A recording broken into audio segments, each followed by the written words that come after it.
Tu écoutes l'épisode 184, le célibat en expatriation, opportunité ou challenge de trouver l'amour en tant qu'expat. Alors cet épisode, il est pour toi si tu es célibataire expatrié et tu as l'impression que c'est plus difficile de rencontrer quelqu'un avec qui construire en expatriation, ou bien tu as vraiment conscience que le fait que tu dois changer de pays tous les 3-4 ans et ce qui t'oblige à reprendre tes marques, à te refaire un cercle d'amis, c'est un frein pour rencontrer quelqu'un ou te stabiliser avec quelqu'un. Ça peut être aussi le cas où tu es dans un pays d'expatriation qui fait que la rencontre est plus difficile. Donc, par exemple, à Dubaï, ça fait 1 année que les applications de rencontre, elles sont accessibles seulement par VPN. Pour les femmes célibataires, il peut y avoir ce sentiment que dans certains pays d'expatriation, tu es un peu comme invisible parce que les autres expats hommes cherchent l'exotisme et puis toi, tu es l'inverse de l'exotisme. Donc cet épisode, il a un peu pour but d'adresser toutes ces difficultés et aussi de trouver des solutions. Si le célibat et les rencontres, c'est un sujet qui t'intéresse, je t'invite à écouter l'épisode 99 sur le célibat de longue durée et l'épisode 109 qui explique aussi pourquoi tu penses que c'est dur de rencontrer quelqu'un. Des fois, il faut aussi faire certains efforts, travailler sur sa perception des choses. Et cet épisode-là va t'aider à voir peut-être l'angle de la rencontre sur un angle différent. Si tu veux savoir dans ton cas spécifique, est-ce que c'est plus un problème de forme ou plus un problème de fond, dans les notes de l'épisode, tu as également mon quiz gratuit « Pourquoi je ne trouve pas l'amour » qui est destiné justement si tu es célibataire et que tu as envie de savoir un petit peu c'est quoi ce qui bloque chez toi dans le processus de rencontre. Alors, quelles sont les difficultés que les célibataires en expatriation rencontrent? J'ai essayé de te donner les 3 points principaux que j'ai pu constater chez les personnes qui étaient expats et qui sont venues se faire coacher chez moi. Il y a ce changement de lieu d'habitation qui fait que ta première priorité, c'est de prendre tes marques, de te créer un cercle d'amis et que la rencontre n'est pas forcément la première priorité, la première urgence. Et le deuxième désavantage de ça, c'est que dans le cas où tu rencontres quelqu'un en expatriation, qu'est-ce qui se passe une fois que ton expatriation se termine? Si tu dois à nouveau changer de pays, ça peut compliquer le fait que le partenaire trouvé ou la partenaire trouvée ne puisse pas suivre, ou si tu rentres chez toi, ça demande finalement à un des deux de devoir renoncer à son pays natal. Donc ça, c'est vraiment les principales difficultés dues au changement de lieu. La deuxième difficulté, c'est cette impression que la communauté d'expatriés, elle n'est pas forcément focalisée sur construire une relation dans la durée, que c'est plus, on est en pleine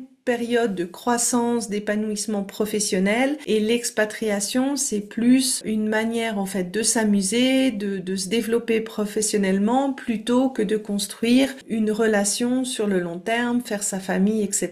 Et si toi tu n'es pas dans cette phase-là ou si tu as choisi l'expatriation à un moment donné où c'est plus forcément ta pleine priorité, forcément ça peut poser problème. Ensuite, il y a le choix du pays où tu t'es expatrié. Certains pays peuvent peut-être faire que la rencontre elle est plus difficile. Je vais te donner cette vidéo de Amel Talk où elle parle en fait de cette difficulté de dating à Dubaï. Et elle explique aussi que les applications maintenant de rencontres, elles sont seulement accessibles par VPN, ce qui rend le processus de rencontre aussi un petit peu plus compliqué. Il y a aussi ce trend, et j'ai plusieurs coachés qui m'ont dit qu'à Singapour, en fait, c'était le cas. C'est ce sentiment en tant que femme expatriée d'être invisible parce que les hommes expatriés recherchent plus d'exotisme et toi, tu ne représentes pas l'exotisme. Le magazine Femmes Expat en a fait d'ailleurs un article vraiment là-dessus.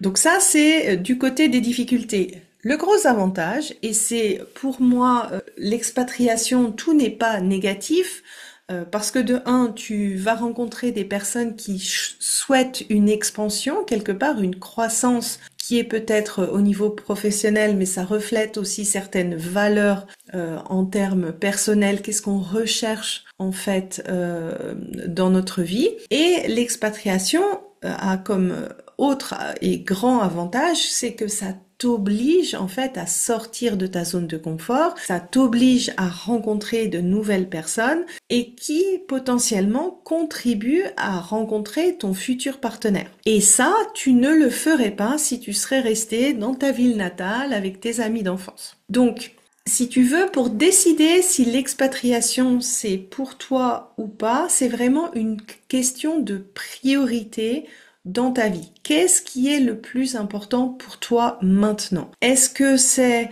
de construire peut-être une partie de ta vie professionnelle, de ton épanouissement personnel, ou est-ce que c'est vraiment de rencontrer quelqu'un avec qui construire quelque chose de durable et après, une fois que tu as défini cette priorité par rapport à ta vie personnelle, de te demander, ok, est-ce que l'endroit d'expatriation où je suis me permet d'atteindre mon objectif? Donc si ton souhait c'est de rencontrer quelqu'un avec qui construire, c'est sûr que c'est un vrai job, dans le sens où ça te demande du temps, ça te demande de l'énergie, ça te demande de te créer des opportunités de rencontre. Dans le cas de l'expatriation, ça te demande aussi de voir si là où tu es, tu as suffisamment d'opportunités de rencontre. J'ai quand même, moi, pu constater avec les coachés que j'ai accompagnés que des fois, en fait, la réponse à cette question, c'est non, Sandy, il faut que je change de pays d'expatriation.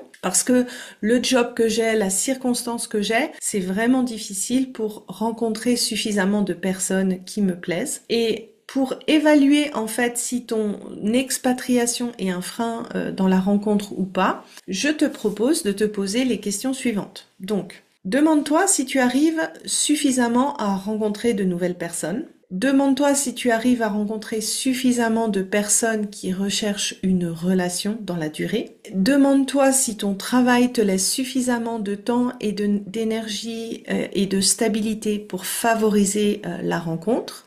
Si tu es dans le go, à faire des heures supplémentaires, à voyager tout le temps, à avoir un poste avec beaucoup de charge mentale, c'est sûr que ça peut être un frein à la rencontre. J'en parle dans l'épisode 75 sur les 4 freins de la rencontre si tu veux en savoir plus. Ça, c'est tout ce qui vient s'ajouter en plus des difficultés, des a priori qu'on peut avoir au sujet des applications, au sujet de la rencontre, qui sont générales et identiques pour tout le monde et qui peuvent aussi avoir une influence sur comment tu vois la rencontre dans ton pays d'expatriation. Donc si tu veux un petit peu distinguer de ce qui relève des difficultés de l'expatriation versus sur ce qui relève de ta perception des rencontres, je t'invite à écouter l'épisode 109. Ensuite, pour moi, il n'y a pas de hasard si tu as choisi l'expatriation et je suis un peu expatriée moi-même, donc je m'inclus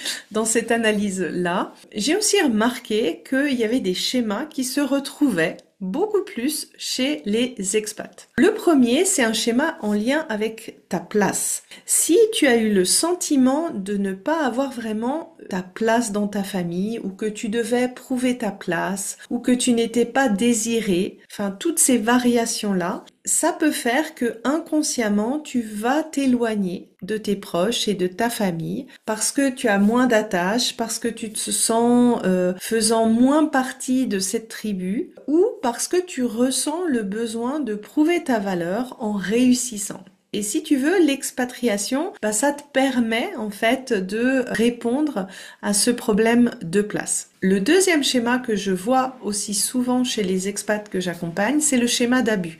Ce schéma d'abus, j'en parle dans l'épisode 164. Et en gros, c'est si tu as vécu beaucoup d'irrespect dans tes limites, dans tes besoins, dans ton enfance, en fait, tu peux avoir ce besoin de créer une espèce de distance de sécurité vis-à-vis de ta famille. Et donc, l'éloignement géographique, c'est le moyen le plus sûr pour y arriver sans avoir à te justifier. Parce que dire à ta maman, écoute, je viens pas au repas du dimanche parce que t'as pas envie, si tu es à 300, 400, 500 km, la question ne se pose pas. C'est aussi ce qui expliquerait pourquoi tu vas être attiré par des postes qui t'en demandent beaucoup, qui te demandent beaucoup d'horaires, beaucoup de stress, beaucoup de responsabilités et qui te mettent un petit peu dans une forme de burn-out constant. Si tu veux écouter mon épisode sur le burn-out que j'ai fait avec Catherine Vazet, je te laisse aller vers l'épisode 79. Et bien sûr, en plus de ces schémas que honnêtement je retrouve assez souvent chez les personnes qui viennent se faire coacher et qui sont en expatriation, tu as tous tes autres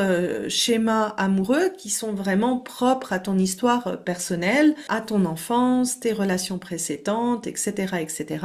Donc si tu veux en apprendre plus, tu peux aller voir mon webinaire gratuit à l'adresse suivante sandykaufman.ch/fr/passé. Une nouveauté que j'ai découvert sur les réseaux sociaux il n'y a pas très longtemps, une application qui est spécialisée pour les expatriés. Cette application s'appelle Love Expat, donc Lovexpat, que tu peux télécharger dans toutes les Apple Store, etc. Et c'est une application qui est justement dédiée aux expatriés, qui permet de faire des rencontres avec des personnes finalement qui sont dans le même cas que toi. C'est une recommandation du cœur, elle n'est pas rémunérée. Ce sont deux sœurs jumelles qui sont expats elles-mêmes qui ont créé cette application. Donc je me suis dit que ça pourrait être quelque chose pour toi. Si tu as envie d'aller plus loin, comme d'habitude, mon livre, c'est vraiment un guide pour identifier tes propres schémas amoureux. Ça te permettra en tout cas de distinguer tout ce qui ne relève pas de l'expatriation. Et si tu sens que tu as envie d'approfondir le travail, de t'aider peut-être à décider est-ce que je change ma priorité de vie pour aller me créer plus d'opportunités de rencontres, eh bien, tu as le programme S'ouvrir à l'amour. Donc voilà, j'espère que cet épisode t'aura plu et je te souhaite une belle semaine.